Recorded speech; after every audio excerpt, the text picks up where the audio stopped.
Hello everyone, welcome back to my channel. তো আজ এসে গেছি একটা রান্নার ভিডিও নিয়ে।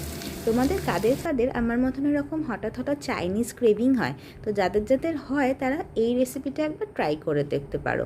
এটা আর কোনো আলাদা কোনো রেসিপি নয়, এটা সিম্পল চিলি চিকেন। তো জানি তোমরা সবাই চিলি চিকেন বানাতে পারো, কিন্তু আমি খুব হেলদিভাবে আর যাতে ঝটপট রান্নাটা হয়ে যায় সেটা মাথায় রেখেই এই রেসিপিটা বানিয়েছিলাম। তো নর্মাল যেমন চিলি চিকেনের গ্রেভিতে ক্যাপসিকাম, পেঁয়াজ, রসুন কুচি, আদা কুচি লাগে, সেসব তো দিয়েইছিলাম। একটাই টুইস্ট করেছিলাম যে চিকেনটা পকোড়া বানাইনি, ডাইরেক্ট গ্রেভির মধ্যেই চিকেনটা দিয়ে দিয়েছিলাম আর একটু ঢাকা দিয়ে এটা সেদ্ধ হতে দিয়েছিলাম চিকেনটা। এইভাবে একবার করে দেখতে পারো। এটা করলে কিন্তু মানে রেস্টুরেন্টের চিলি চিকেনকেও হার মানাবে, এটা আমি বলতে পারি। আর এই সসটা আমি অ্যাড করেছিলাম, এটার মধ্যে শেজওয়ান সস, টমেটো কেচাপ আর সয়া সস রয়েছে।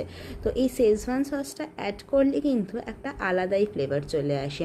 তো দেখো কালারটা কিন্তু একদম চিলি চিকেনের মতন এসছে। আর হ্যাঁ, চিলি চিকেন মানে তো চিলি মাস্ট, যেটা দিতে আমি ভুলে গিয়েছিলাম, তো এখন লাস্টে অ্যাড করে দিলাম।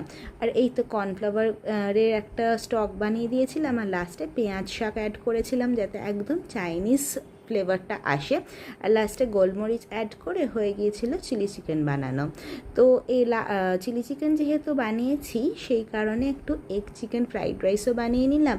আর একদম শনিবার রাত্রিরের মেনুটা কিন্তু জমে গিয়েছিল। তোমরাও একবার এই রেসিপিটা ফলো করে দেখতে পারো। তো আজ চলো, টাটা, বাই।